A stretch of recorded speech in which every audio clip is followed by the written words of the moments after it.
Well, hello, beautiful people. How are we doing today? We are back at it with the book 3 Feet from Gold by Sharon Leckler. And we are into chapter 7. Oh my God, yesterday's chapter was so insightful. If you didn't get a chance, definitely go back and watch it. So much information here. This chapter is going to be a little bit long, so I don't want to go too much into a review. So we just want to kind of jump right into it. But we'll have a chance to review, and I did like a little bit of a recap. I think last the last video. So make sure you go back and watch that. But let's go ahead and get into chapter 7. Here we go.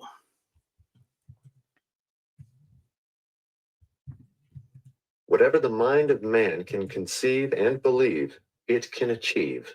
Napoleon Hill. Napoleon Hill. Chapter 7. Passion. Passion. After a couple of deep breaths, Greg worked up the courage to hit the speed dial on his phone. His heart leaped into his throat when she picked up. Hi, Mia, it's me. Hey, Greg, how are you holding up? She said. He paced around the hotel room that had more comforts than his own home. He responded tentatively. I have to admit, it's been hard, but I'm really learning a lot. Lately, I've had both my toughest and best moments ever. Without referring to his comment about the best moments, Mia said, Sorry about the apartment. I was angry when I left, and I probably went a little overboard by taking everything. There it was, the moment of truth. This was the first time he had spoken with his girlfriend, that is, ex-girlfriend, since she had left him. His heart pounded. He continued the conversation, not knowing where it was headed or how it would end. It's all right, Greg assured her.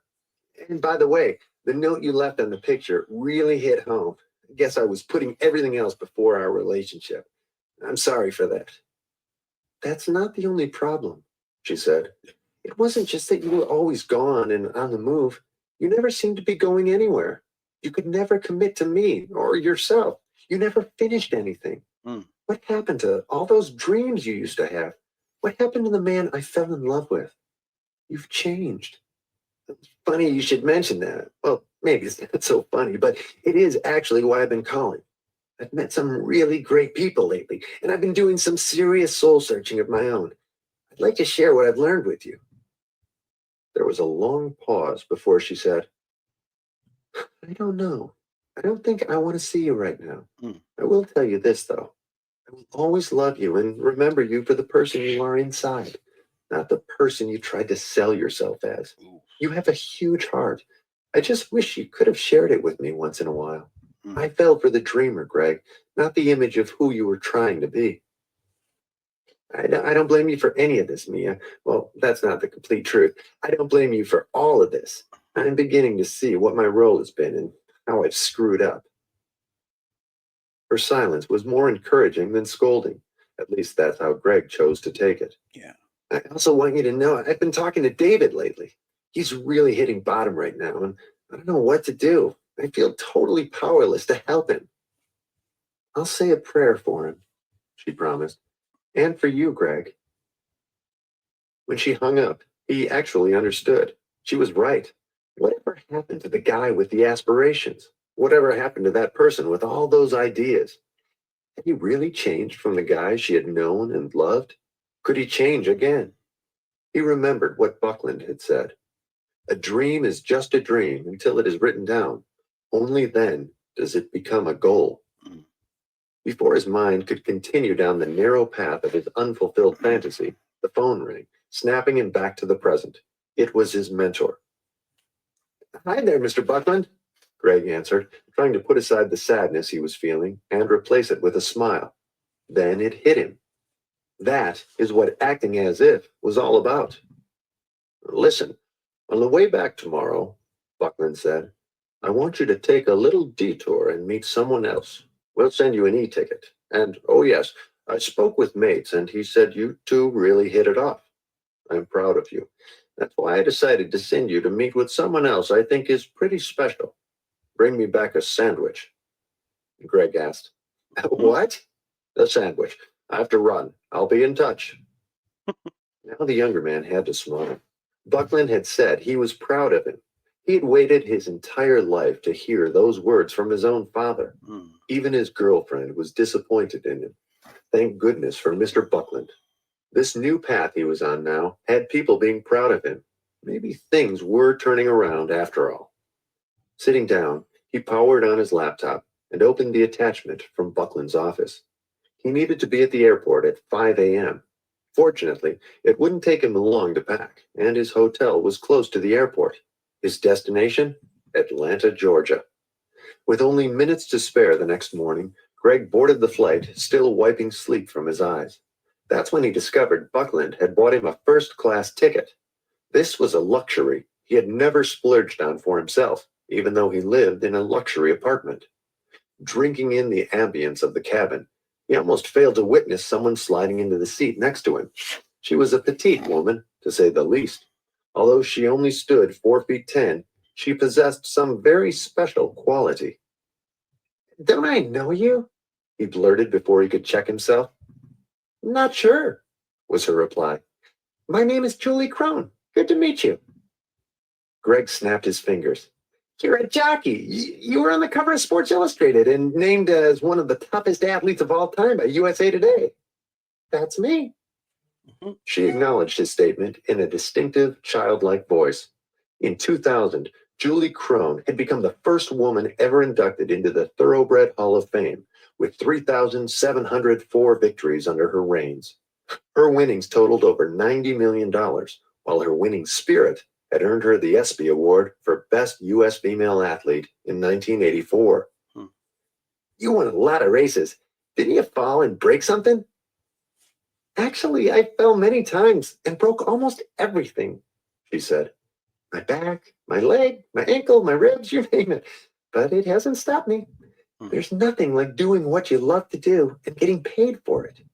"Yes, so I heard," he said, thinking back to the talks with his mentors. "Was it hard being a woman in a male-dominated business?" "Yes and no," she responded. "Being male or female doesn't add or take away from our sport one way or another. The challenge was the mindset of many of the owners and breeders who just would not ride a woman jockey, no matter what." "How'd you overcome that?" "I just did," she smiled. "I remember there was this old-timer who said, 'Julie, I know you're a great rider and all, but I will never put a girl on one of my horses.' I thought to myself, man, you just painted a bullseye in your head." It became my mission to prove him wrong.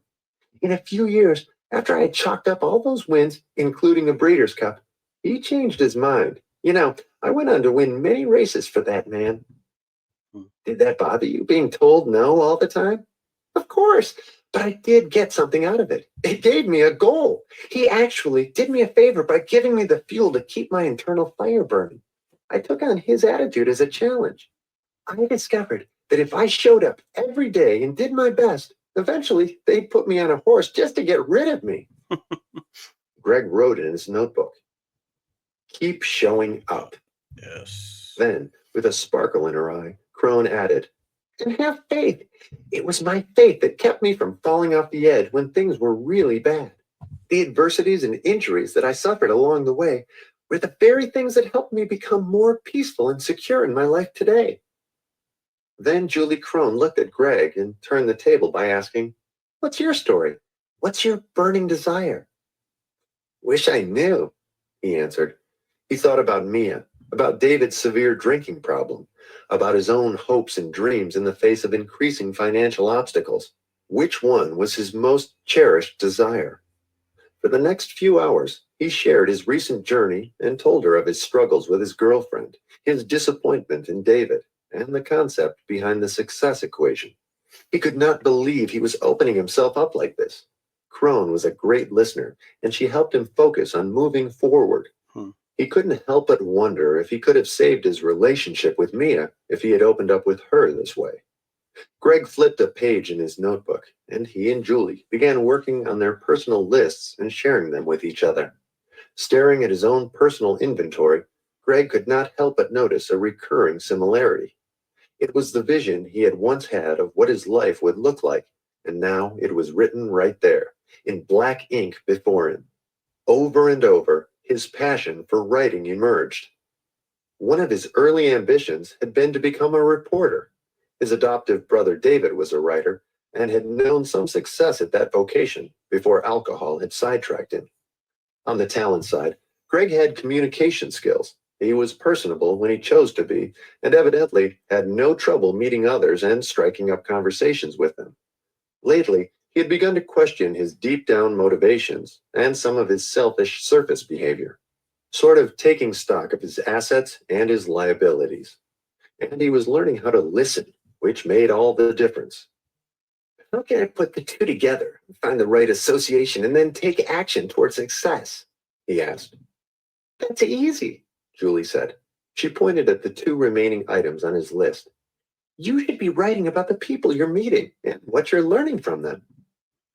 In that moment, he was struck by inspiration.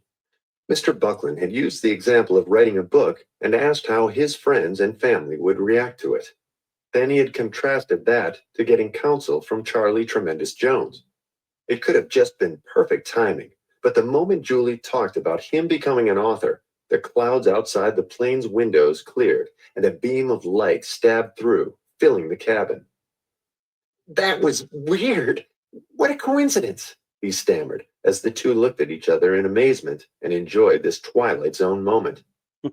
Everything happens for a reason, a voice commented from across the first-class aisle. A man leaned over and spoke to Greg and Julie Crone. I could not help but overhear your conversation, and I think it may just be your mission to share the success equation with others who may profit from it. It sounds like you're as passionate about writing as you are about learning how to become successful. Greg rubbed his scalp, wondering why he hadn't thought about writing before. The new voice continued. Back to the word coincidence or coincidence, where two parts of a whole collide in perfect harmony. You may be on this plane for a bigger reason than just going to Atlanta. Who was this person? Allow me to introduce myself, the man said as he reached over to hand the two his business cards. His name was Richard Cohn, and he was the publisher of the international best-selling book, The Secret. It seems the entire world is filled with self-help, get-rich books that say you need to be wealthy, happy, and successful, yet few actually share the process of how to do it. What you've just stumbled upon could be your own secret that others would love to learn. Really? Greg asked. You think so? Sure. Let's face it. If you combine your passion for writing and learning from others with your talent for communication, then you take action by following your mentor's lead, you have the makings of a very good book. It also sounds like you've already taken action by traveling and documenting what you've discovered. In addition, you have the final puzzle piece of association by knowing the CEO of the Napoleon Hill Foundation. One of my company's declared values is collaboration is essential to create miracles. Sounds to me like you might just have the winning combination for your own success and be able to help a lot of people in the process. Greg acknowledged the point while absorbing the input he was just given. This was definitely good counsel from an expert, not mere opinion. So he added to his notebook, collaboration is essential to create miracles. Was it difficult for you to get into the business? Julie Crone asked Cohn. Of course, there were many challenges, mostly financial. For the first 22 years, it was truly difficult. We published books we believed in, yet they never found mainstream appeal. By the way, I met Don Green at a book expo years ago, and I can tell you firsthand what a leader he is in our industry. Greg jumped in. What kept you going during the tough times? The knowing, he responded. What do you mean? Crone asked. I overheard an interview with a famous music conductor, Yahya Ling. He was one of those child prodigies playing the piano and going to school at age 4. At 18, he won a Rockefeller grant to attend the Juilliard School of Fine Arts. From there, he went on to receive a doctorate and become one of the greatest conductors of our era. In fact, he now resides in Southern California and conducts the San Diego Symphony. That's where I'm from. I'll have to go meet with him, Greg said. Cohn continued. When asked what inspired him to continue his pursuit toward his purpose, his response was the knowing. He said there's a big difference between believing in something and knowing it. For example, what would be more powerful, believing you may find true love one day, or knowing that someone is waiting for you and all you need to do is move toward that person until you meet. Greg wrote in his notebook, the knowing. There is a big difference between believing in something and knowing it. Powerful. I agree, Julie Crone said. That is exactly what kept me going when no owners or breeders would put me on their horses. But I never thought of it that way. I guess I always knew I would be one of the best in my business, and I figured paying my dues was just part of the process. So I didn't let it stand in my way or defeat me. I just knew what I was destined for. Precisely, Cohn said. And that's what kept our business going as well. I mean, it got really tough, trust me. I estimated one time that I was spending 60% of my day handling collection calls from creditors. At one low point, our accountant insisted we meet with bankruptcy attorneys. When we left the meeting, we laughed out loud. They wanted $30,000 to file for us. We thought if we had $30,000, we would not need to file for bankruptcy in the first place. What did you do? Greg inquired. We kept pushing on, knowing that our break was just around the corner. We didn't want to give up at a low point. There it is again, Greg thought to himself, recognizing an echo from Ron Glosser's counsel. Don't make major decisions in a valley. Then, finally, we found our new project. And just 2 years ago, we published Rhonda Byrne's book, The Secret.